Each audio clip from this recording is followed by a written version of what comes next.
live stream. What's today? Wednesday? Waiting for a second to make sure all my streams are up. We're good on Facebook, good on Twitch, good on YouTube, double good on YouTube, I think. Yes, sir. Got my very bland gray shirt on today, and we're. Oh.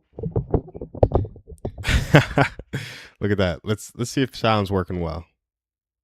Sound. Yes, we're good. We're good to go. Okay, yeah. Sorry about that, guys. We're live on stream.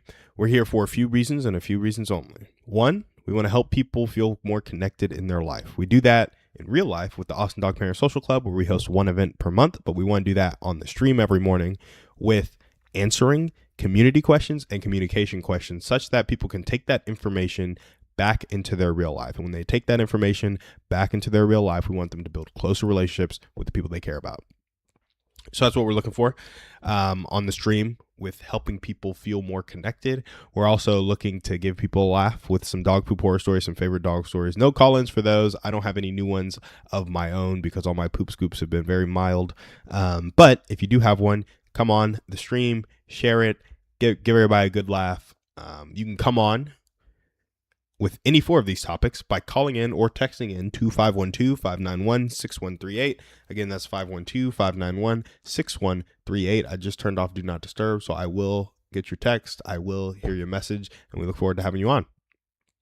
In the meantime, we will be trading, and we'll be checking out some community segments and some communication segments that, just help give people advice, spark my memory about some stories in my own life. But while we're waiting on that, we will check the markets. Let's see what we've done in the markets. There's news at like 1 p.m. So last I checked, we popped into a fair value gap at a 1 hour fair value gap at 12 a.m. So that's an internal. It didn't hit what would have been my stop loss if this was on the 1 minute. So I would say that's still valid. And we're headed towards the external, which is at 3 a.m.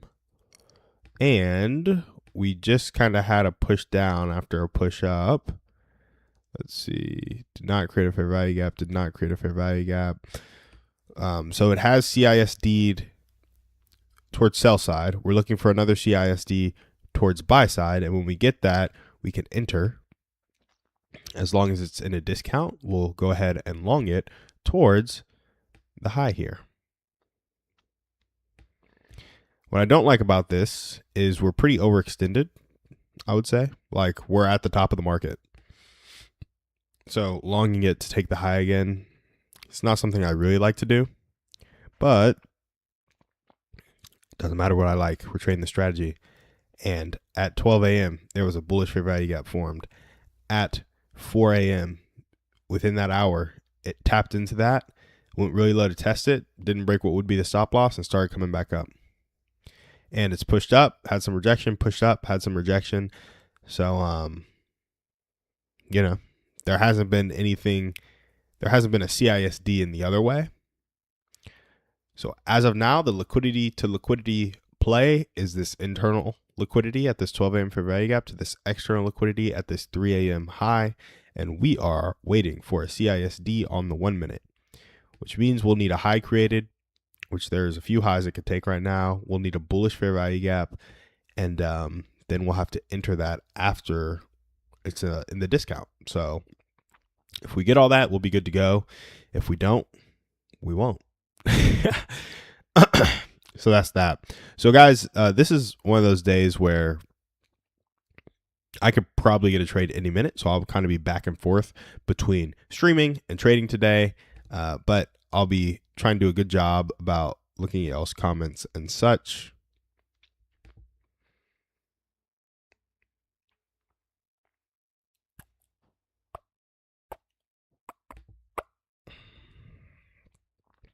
Yeah. So we're going to start with a stream segment. We're going to go ahead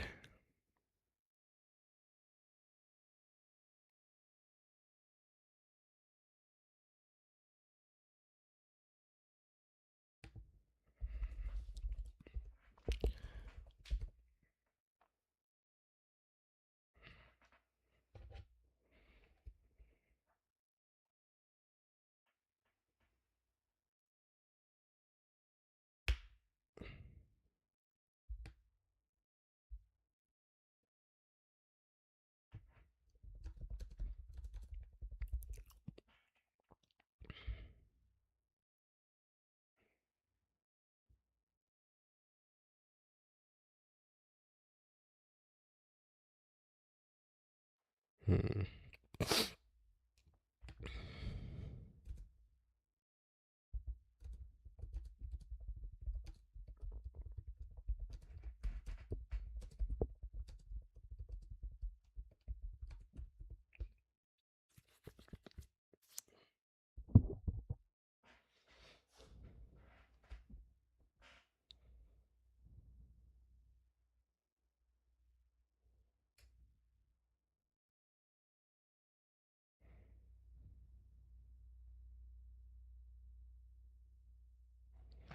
Yeah, we'll go through this in a second. Just honestly, in a smile small.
Gotta check the markets. Give me a second. Just try and make this clip good for you guys, and then we can dive into it a bit more. Okay, hold on now. We got a bullish fair value gap starting to form at 708, and it might take this high on this next candle, which means once it pops back into that fair value gap, I'll be taking it long, which I don't really like this. This doesn't look too hot, guys. I won't lie.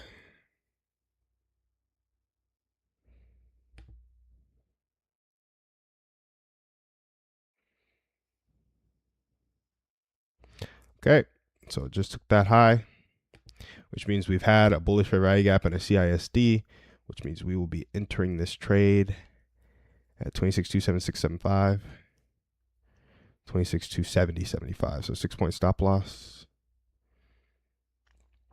which means we're at 16 contracts. Oof.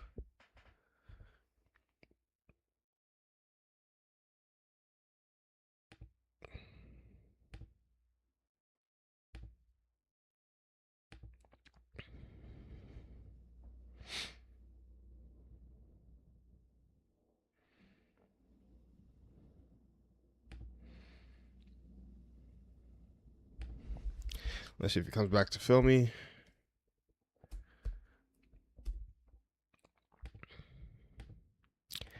If we buy there, that'll be our stop. Our target will be 26.288.75.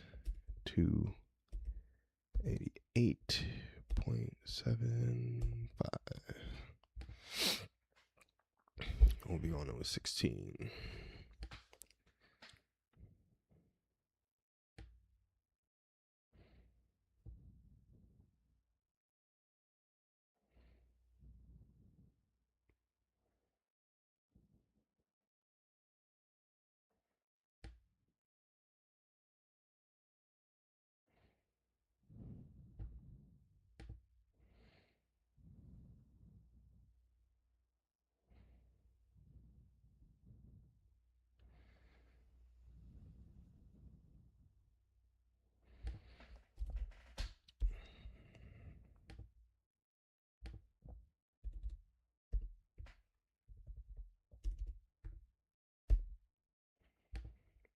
Okay, so we just changed the risk a little bit to 7 points, which means we're going in with 14 contracts now.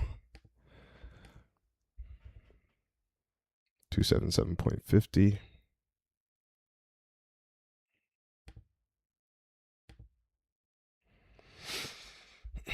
With a 270.50 stop loss.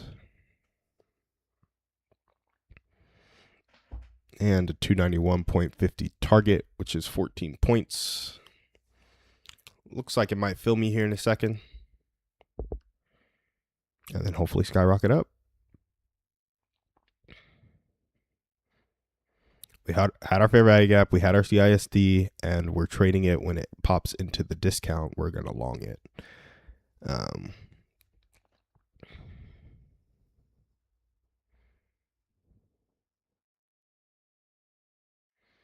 We just need it to pop back to fill us.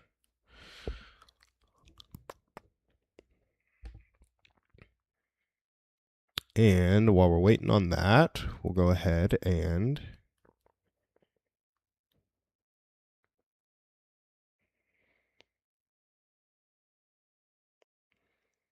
oh, guys, it's coming soon. Like, I want to jump into the stream segment, but I also have to make sure I set my stop loss and stuff. We're buying, so we'll be selling 14.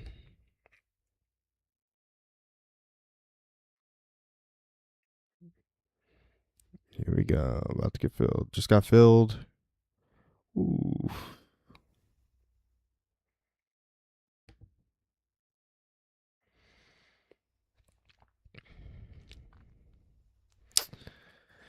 Okay, so we're in the trade, but you guys know I like to journal as quickly as possible. So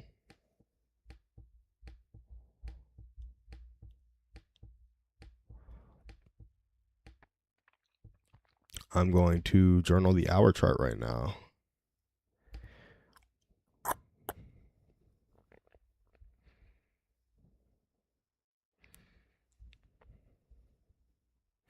Basically, our idea was from this fair value gap.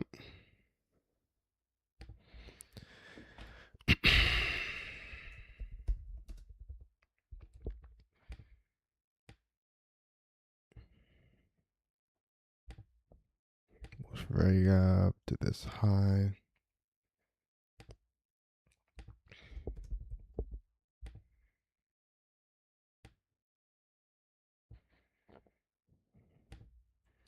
So it went deep into it, but didn't disrespect it.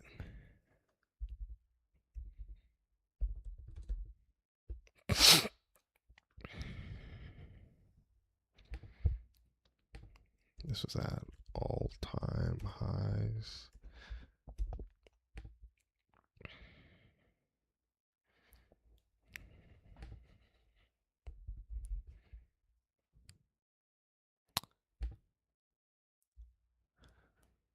So 277.50, 291.50. So if we get to 284.50, we're at break even. So we'll be looking forward to that. Right now we're at 281. So we need 3 more points really to get to break even. See if we can get a good pop up here. Take us to break even. That'd be nice. 284.50.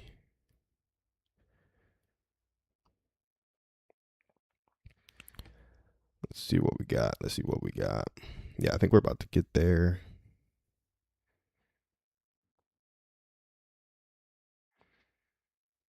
There we go. Break even.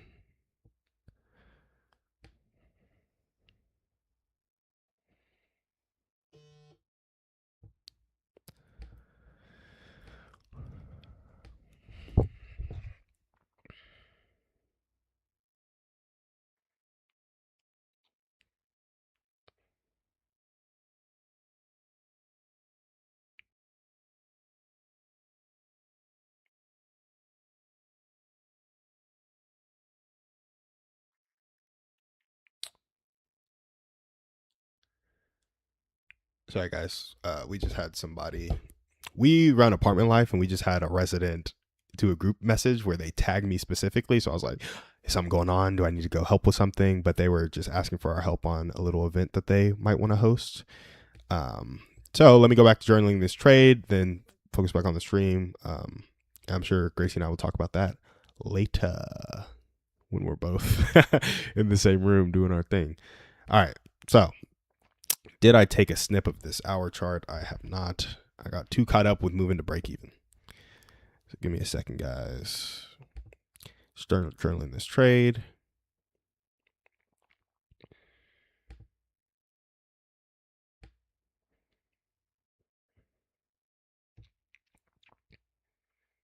So now we're going to save this. This is trade 6 on the 1 hour.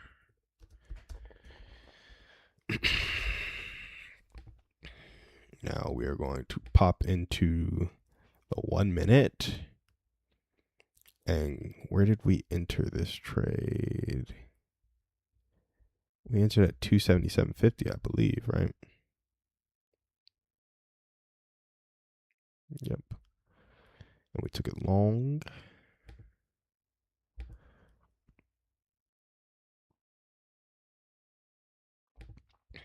The stop loss is 270.50.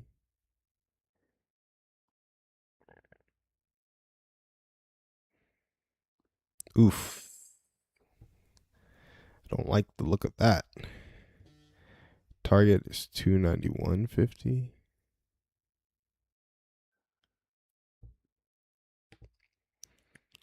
Let's see. So guys, we were up a good amount. Now it's headed towards break even. Might just stop me at break even, which would be a little tough because we were 3 points away from target. Which means we were probably up like $300 or something like that. That sucks. Yeah, we're about to get tagged. Unless something crazy happens and it just flips around. But we got to keep journaling. I'm not done yet. Got to open up Google Drive. And that was close to a $400 winner.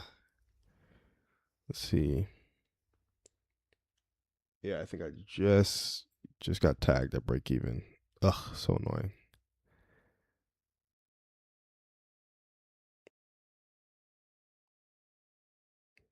So annoying, guys. So annoying.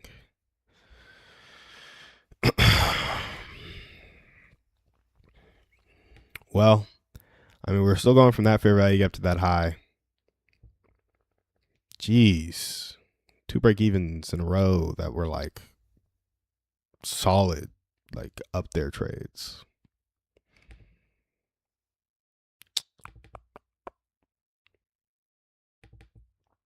It makes it harder. I don't know if I remember, like, I don't know if I told you guys, but I'm like freaking basically 1 trade from getting funded. I'm really 2 trades, but it's like 1.2 trades. And every time I get like $300 to a winner and then end up making $0, it's like I could have just taken both those off at $300, 1.5R, and like been good, you know? So that's like, it's a frustrating thing, but you don't want to think like that because it'll ruin your psychology when it comes to trading. You'll start changing stuff.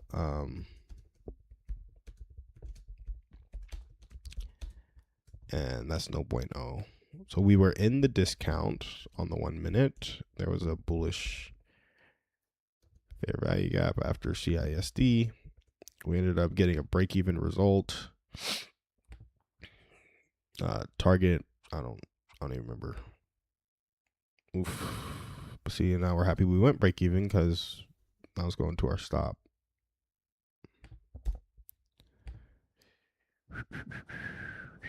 $26,277.50. I'm a little messed up. I won't lie.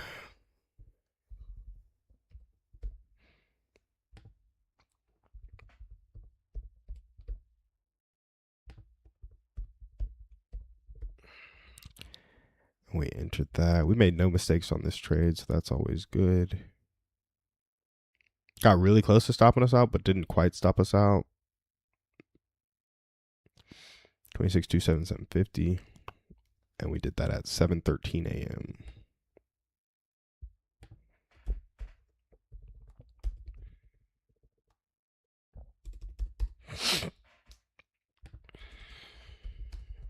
No mistakes, just a break even. And that's okay.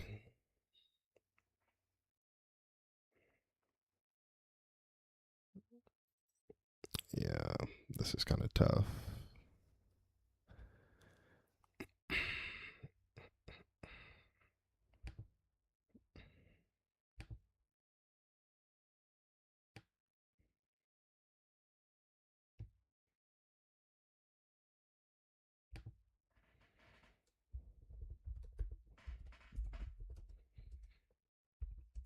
All right, guys, almost done joining this trade. Then we can jump into this segment, which I'm actually pretty excited to talk about.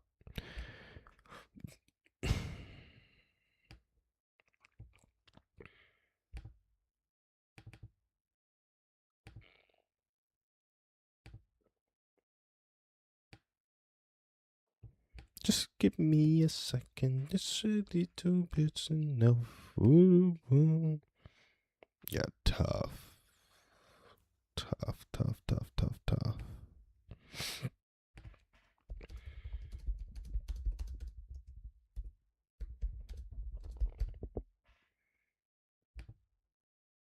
Okay. So we'll keep looking at the market every now and then. I do want to remind you guys we do have to close this stream down 10 minutes early today because I have a work meeting at 8 that I want to hop on for. So let's go ahead and jump into this segment. Check the chat real quick. See if anybody's on. See if anybody's chatting me. See if anybody's texting me. Nope, we're good to go. No text-ins, no call-ins. We're going to go ahead and go through this segment real quick. Oh, but first, I have to make this hook a bit more viral, guys. You gotta go viral. So you gotta make the hooks viral. Let's see. Also, what I'm learning about video making, which this is what I'll read this to you guys later, but I do need some help from the stream.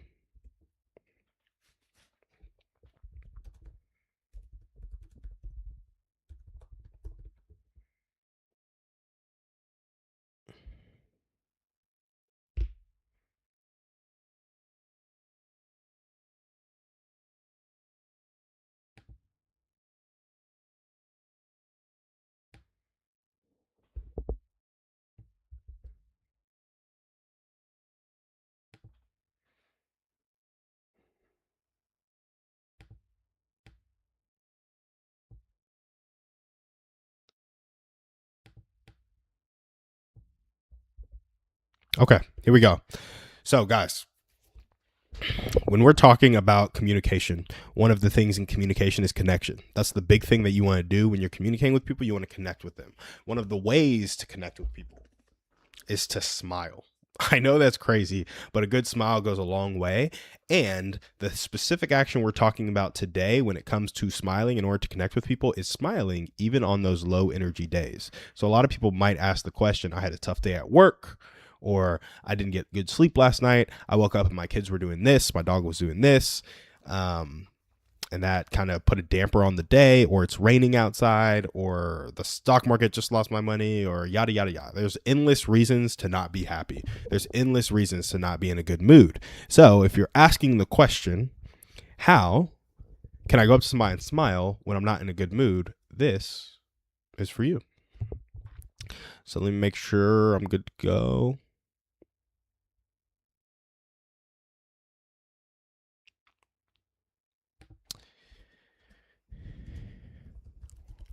Okay, here we go. Gotta get these clips for social media, gotta tell my VA at what point in the recording. So at minute 25, this started. I'll text her afterwards. So you don't have to be happy to make friends. Some days you just don't have that social spark, and that's okay. You can still make small moments matter without forcing fake energy in these 3 ways. The first, you want to show up honestly. Be a little vulnerable and tell people where you're at. Tell them how your day went and said, I cared enough about you to show up, but I'm not where I usually am. Are you okay with that? Show up honestly. The second thing you can do is do more than you usually would to engage with people.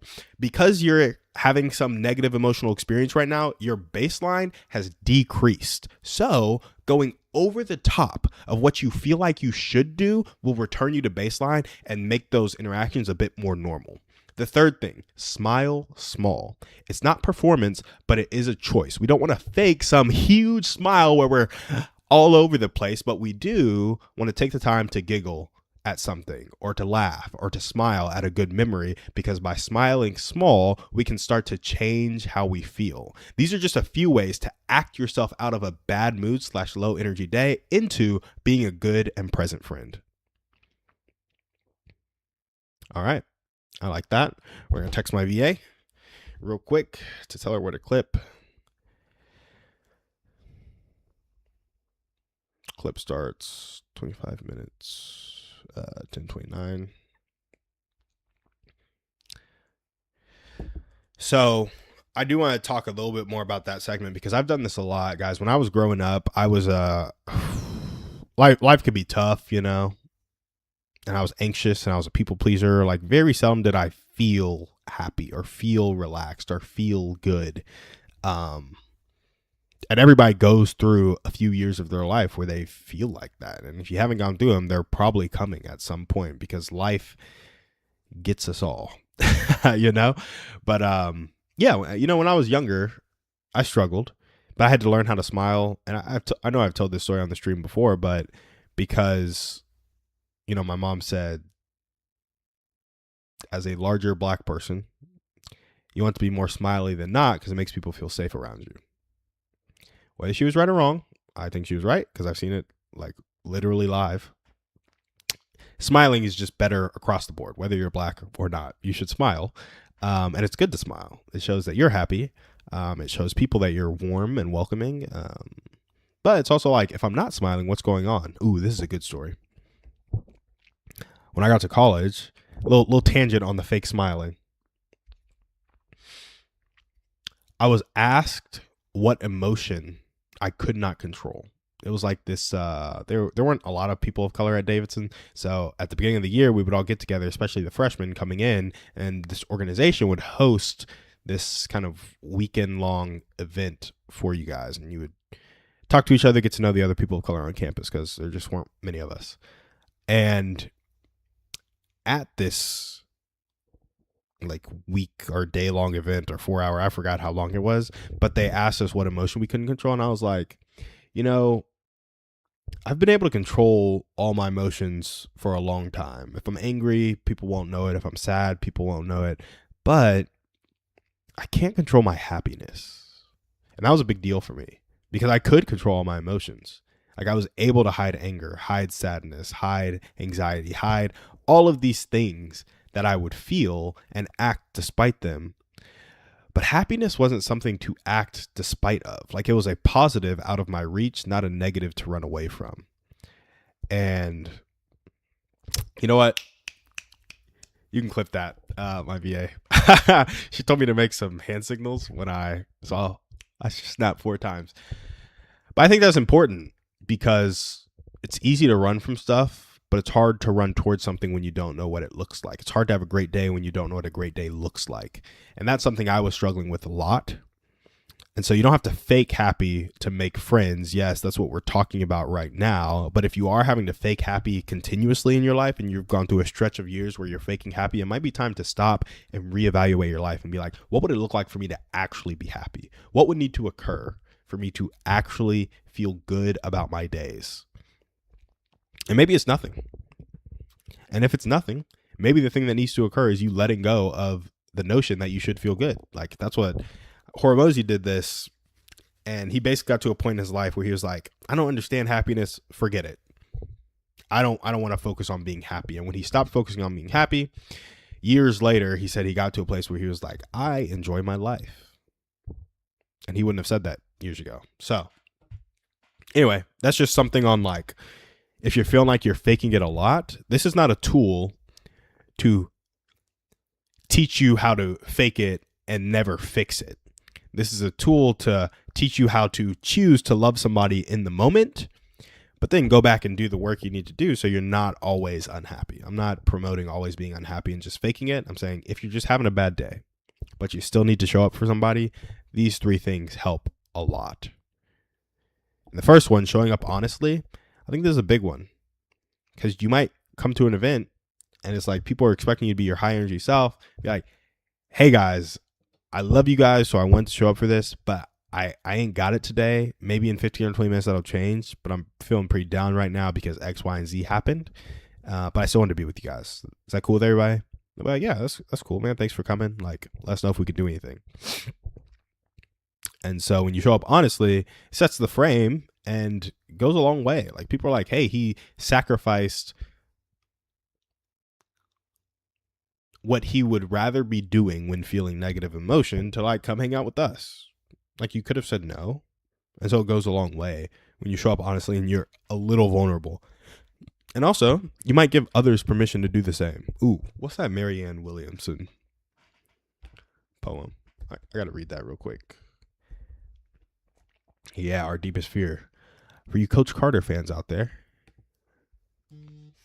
I just thought it was a Coach Carter poem, but no, it's a Marianne Williamson. Shout out Marianne. But we're going to hit this. Here we go. Our deepest fear is not that we are inadequate. Our deepest fear is that we are powerful beyond measure. It is our light, not our darkness, that most frightens us. We ask ourselves, who am I to be brilliant, gorgeous, talented, fabulous? Actually, who are you not to be? You are a child of God.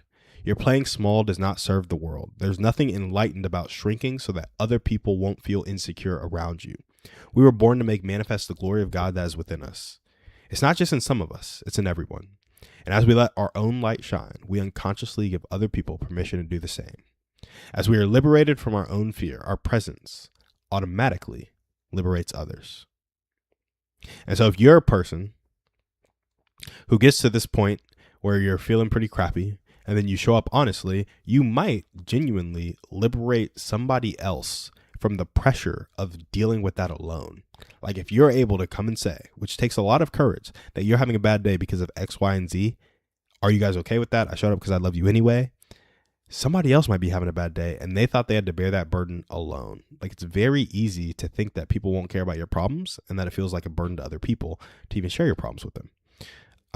So that's another perk of showing up honestly that I think could go a long way. Like, you giving other people the freedom to show up too and be honest with where they're at and not,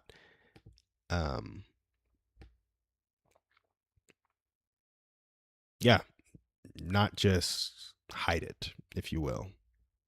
And guys, I'm going to take a second here. I'm going to reevaluate the markets because it dropped a lot lower than I thought it was going to without going to that high that I initially thought it was going to. So it's kind of back in the fair value gap, which is interesting. Hasn't made any order blocks or anything, any bullish order blocks. If we're not careful, it's going to make a bearish order block here in a second.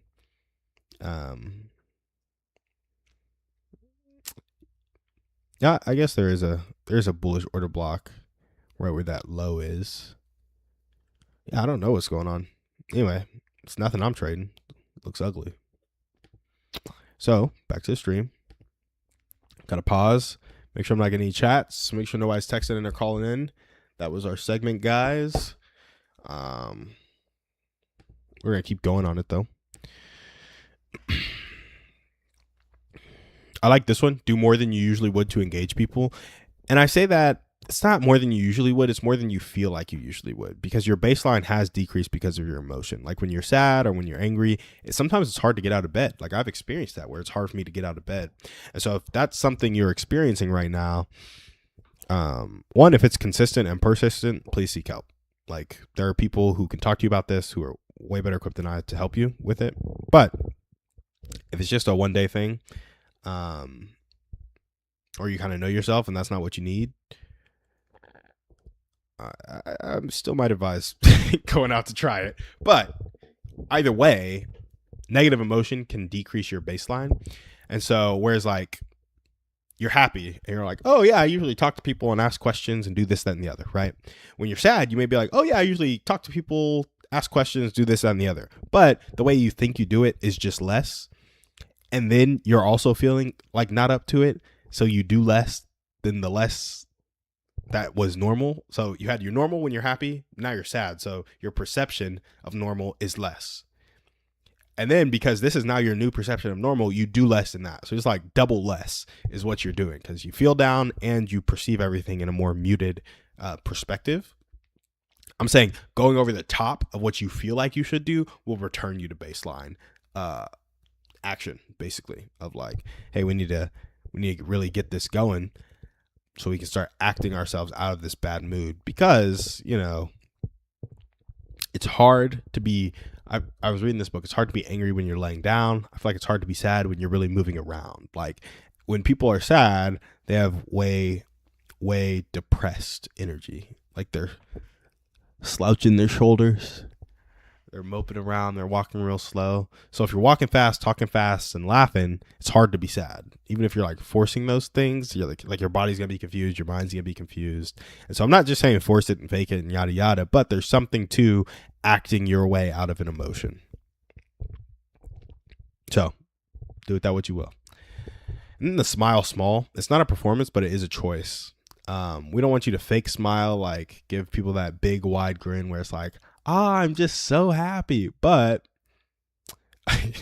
maybe we should call it the anime chuckle.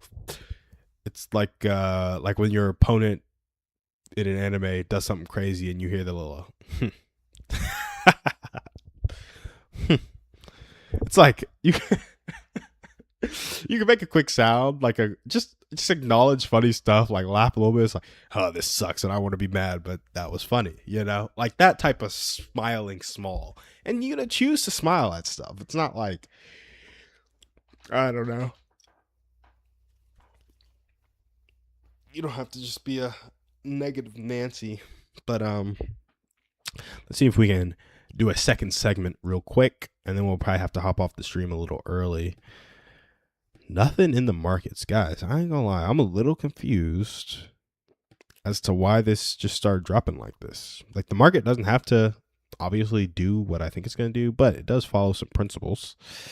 And I feel like it ain't following those principles. But what I will say, this is not surprising because I do think we're overextended. Like we've just been pushing higher and higher and higher.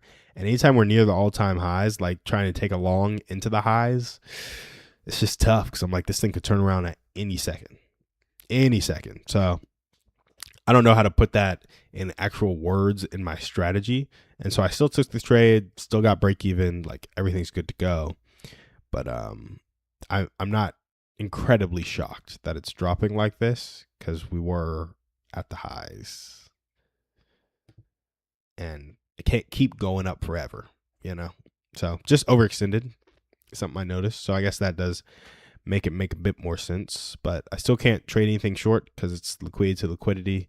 It's on its way to disrespecting this fair value gap. Not completely, but it is on its way, and it's back in that fair value gap, which I don't really know. It's kind of hard to take stuff long when it's looking like this, but alas. Let's see what we got here. Ooh, I like this.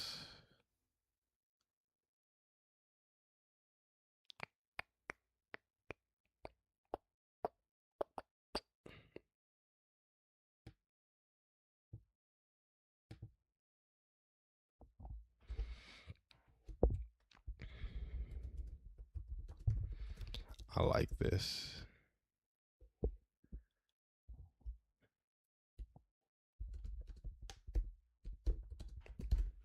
Oh, yeah, I like this. Give me a second, guys.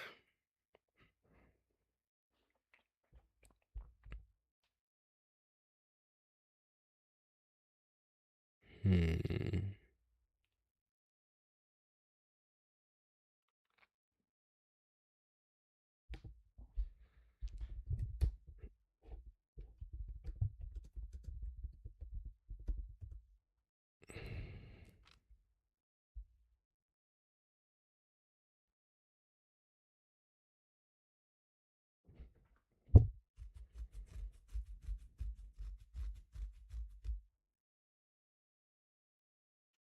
Hmm.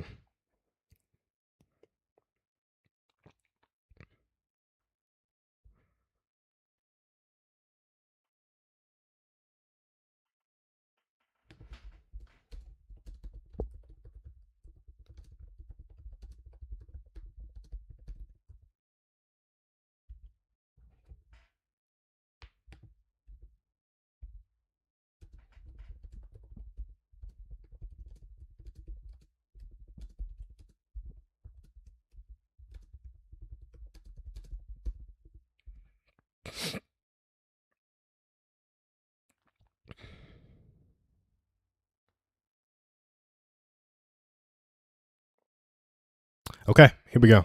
I'm gonna try this segment out. So, guys, we're talking about community. We want to talk about how to find community. Like, that's one of the big things you need to do to get into community. It's like you got to find it. In order to find community, you have to be committed to community. You have to be committed to finding it, but also make a commitment to a community. And I think an aspect of making a commitment is just finishing what you start, which I know sounds silly, but because that literally is the definition of commitment. But to finish what you start, there's a few steps that go into it. And so a question that somebody might have is, well, okay, I'm trying to find community. In order to find community, I need to be willing to make a commitment. In order to be willing to make a commitment, I have to be willing to finish what I start or see it through. But how do I know when we're done? Like, a lot of communities don't gather for this reason or that reason. A lot of communities just kind of slowly come together and slowly fall apart. And so how do you know when you're done? How do you know when to leave a community? How do you know when to stay with a community? And those are some of the questions we're going to try to answer an aspect of today.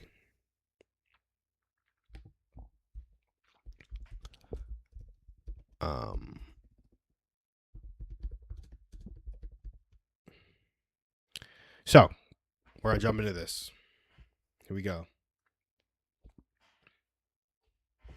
Whoop. We need to decrease the zoom size. Let's see.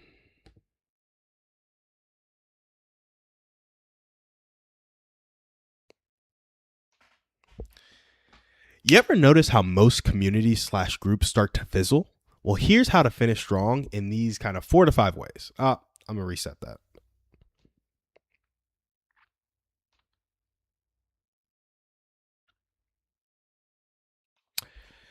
You ever notice how most communities / groups start to fizzle? Here's how to finish strong, in my opinion. Most groups / communities die because no one agrees on what finished means. Defining an end goal gives everyone permission to stay motivated, celebrate, and make their natural exit. So do it in these 4 ways. 1, define done before you start. That could be 4 meetups, 1 project, or 1 event. The second thing you want to do is celebrate small wins. People crave completion, and it creates natural reflection points that can also become a natural endpoint when it makes sense. The third thing we want to do is give people roles so that everyone owns something. When there's nothing left to own, or your project is complete, or your part of the job is complete, it's a natural endpoint and a natural reflection point. The fourth thing we want to do is when the project is over, the thing we defined as done is now done. We want to debrief, celebrate, and decide if there's a next chapter. And a little bonus nugget here. When deciding if there's a next chapter, the best thing to do is pick an infinite game.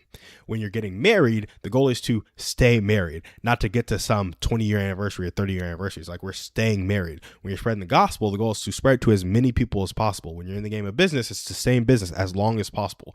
Pick an infinite game so that you can go from endless planning to shared closure if necessary, or community that rolls momentum forward when you're on that endless game. All right, guys, that was the segment. Gotta text my VA real quick what time it was at. And we'll go 44-ish minutes on 10:29. Always snapping to signal.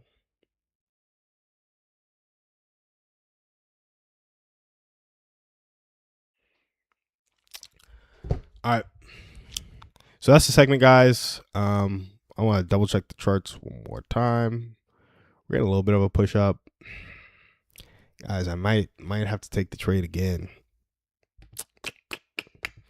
I don't know, though. So we did just create a bullish fair value gap. There was a high that was just swept. Another high that was just swept. If this bullish fair value gap stays, I might have to be entering at 250 with a stop loss at 243. So it'll be 7 points, which is another 14. Oh, fair value gap just closed. That's good because I didn't want to take that trade. I really did not. Did not want to take that trade at all. And see, that's why I like the concepts, because there was about to be a CISD, But it didn't happen because the fair value gap didn't close. And it's like, okay, that means we still have a lot of bearish pressure. The bulls aren't coming to the party like we thought they were for a second. So anyway, there's that. We'll kind of finish out this segment. I like the idea of picking an endless game, guys, because, I have my stages of community. It's like you have small talk, consistent activity, vulnerability, more consistent activity, time on goal, time and money on goal, and then interdependence towards goal.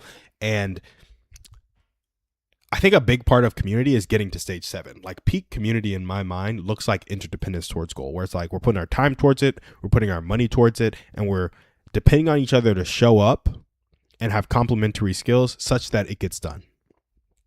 If you guys are doing all that thing, you're going to share a lot of life together. It's like you're going to end up eating together. You're probably going to be working out together. You're going to be working together, which means you're going to want to go have fun together. And if you were smart and pick something about work that you enjoy, you'll be having fun together at work. And so you'll end up going from,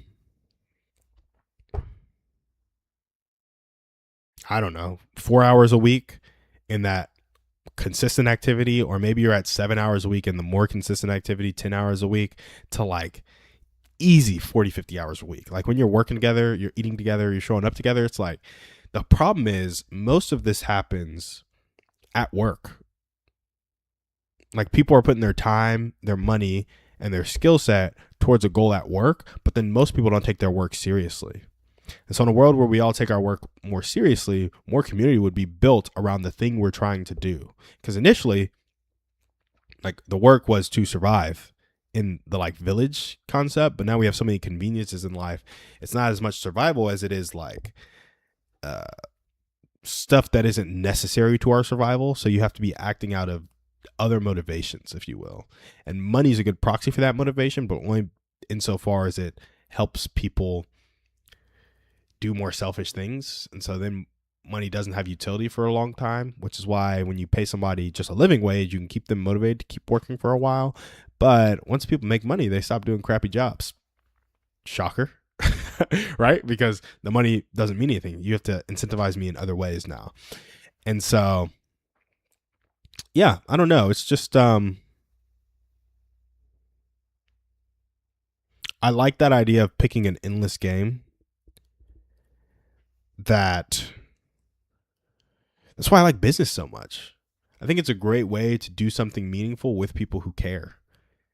And I think that's what's missing in most communities. You lack shared experience, you lack shared focus, shared activity, and that just really slows down your ability to forge bonds because we only care about this one part of our life for 2 to 3 hours a week together, but I have 165 other hours. Like you don't even know me at all.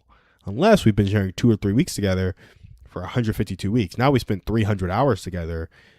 It's like you start to know me a bit more. But that's 3 years of time. So 3 years at 2 hours a week, 3 hours a week to spend 300, 450 hours together. It's like, what if you just did that in 10 weeks? Because you spend 50 hours a week together doing something you both care about. How much closer would you guys be? And then after 3 years of doing that, I just think that's what's missing with community. It's like our work is often so disconnected from who we are that we choose not to work hard at it. We choose to just get it for the money. We choose to just do all these things. I'm like, when you're committing to finishing what you start together, it has to be something worth finishing. I think most people don't pick something in life worth finishing. So they never finish and they never find real community and we never intertwine our lives in a meaningful way. I think we ought to stop that.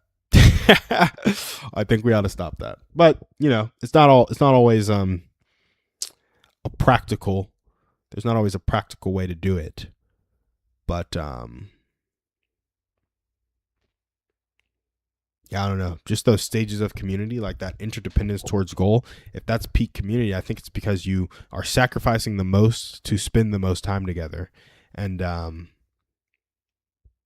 just think about Young Life, how it's like we would spend money, not a lot because we were college students, but it's like money on gas to get to club, money on kids to like buy them food every now and then. Not, we really didn't spend much money at all, but we spent a lot of time. It was like there was 20, 30 hours a week that we were doing the young life stuff where we were like planning club or doing club or having team meetings or going to leadership or planning campaigners or doing campaigners or following up with kids or grabbing a meal with kids or showing up for lunch or showing up for a football game or planning to show up for a football game, planning our contact work, like 20 hours a week, pretty easy. Yeah, definitely 15 to 20. Could be 30 sometimes, depends on what kind of stage you were in your leadership, what else was going on in your life. But then we would also hang out as a community. So it's like 20 hours a week, 15, 20 hours a week on mission, probably 25 to 30 hours a week just hanging with the people. So like genuinely anywhere from 30 to 50 hours a week, every week, I felt like I was seeing these people for like 3 to 4 years. It was pretty hype. And now I'm married to one of them. So yeah, I think it's a great way to build community. And she's great. In fact, I'm gonna go say hey to her like right now because I'm gonna wrap up the stream before this 8 a.m. work meeting and go say hi to her. But yeah, guys, I don't know, just that interdependence towards goal. Gracie, myself, Blake, Graham, Sierra, Izzy, like that was kind of the H-dub team.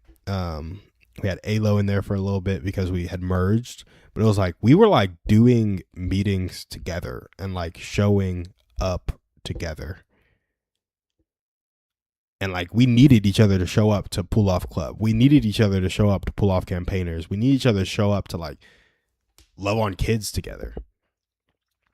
And when I say love on kids, it's because we were doing ministry to high schoolers. I feel like clips can get taken out of context, but it was like, anyway. Yeah, so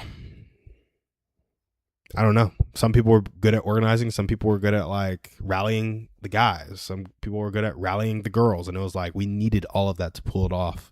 And it was just an awesome time, you know? Awesome time. But it's because we were focused on the same thing. And that's just so missing in adulthood because everybody's so segmented in their life because of money, basically. So anyway, that's my rant. I gotta go because I do have to get ready for this work call. Thanks for joining the stream, guys. I will see you guys tomorrow, 7 a.m., where we try to go through a few more segments, try to take a few more trades, and yeah, catch you guys on the flip.